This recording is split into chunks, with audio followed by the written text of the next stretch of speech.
Villain can be লাভার, লেখিকা মিথু বুড়ি।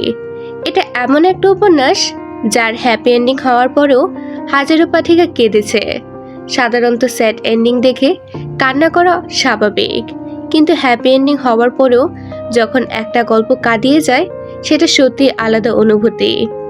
আচ্ছা, এই গল্পকে কি পূর্ণতার গল্প বলা যায়? হয়তো না, কারণ পূর্ণতা শুধু পেয়েছে রিচার্ড আর এলিজাবেথ, কিন্তু তাকবীর, প্রেম, তাকওয়া, লারা, তাদের ভালোবাসা তো কোথাও গিয়ে অপূর্ণই রয়ে গেল।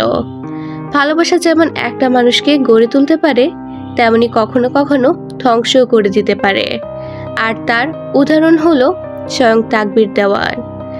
আমার মনে হয় একতরফা ভালোবাসার জন্য তাকবীর দেওয়ান চরিত্রটা পাঠিকাদের মনে আলাদা একটা জায়গা করে নিয়েছে।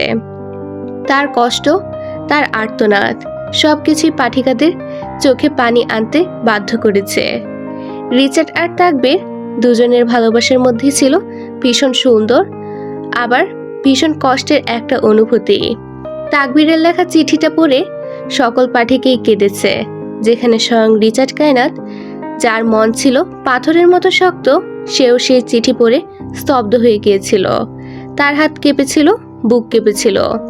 আর সেই কান্না শুধু এলিজাবেথের জন্য ছিল না, ছিল তার রক্তের ভাইয়ের জন্য, যাকে সে কখনো মুখে ভাই বলে স্বীকার না করলেও অন্তরের কোথাও হয়তো একটা জায়গা ছিল তার জন্য।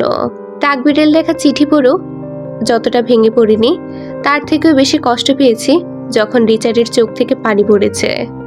আপু তাকে এমনভাবে বর্ণনা করেনি বলেই হয়তো তার চোখের পানি দেখে এতটা কষ্ট পেয়েছিলাম। যাই হোক, এখন আসা যাক গল্পের চরিত্রগুলোর কথায়। রিচার্ড কায়নাত, যার চরিত্র ছিল একদম আকর্ষণীয়। তার কথা বলার স্টাইল, বুদ্ধি, অ্যাটিটিউড সবকিছুই ছিল আলাদা। এলিজাবেথের চরিত্র ভালো লেগেছে, বিশেষ করে নিজের ভালোবাসার প্রতি তার তীব্র টান। প্রেম আর তাকওয়া, তারা তাদের ভালোবাসার জন্য নিজেদের ব্যক্তিগত জীবন নষ্ট করেছে। লারার কথা কি বলবো, শেষ পর্যন্ত চেষ্টা করেও সফল হওয়া তো দূরের কথা, ভালোবাসা মানুষের মুখ থেকে ভালোবাসা শব্দটাও শুনতে পেল না। আর সবশেষে তাকবীর, তার ভালোবাসায় কোনো খাত ছিল না। তার অপরাধ একটাই, সে ভুল মানুষকে ভালোবেসেছিল।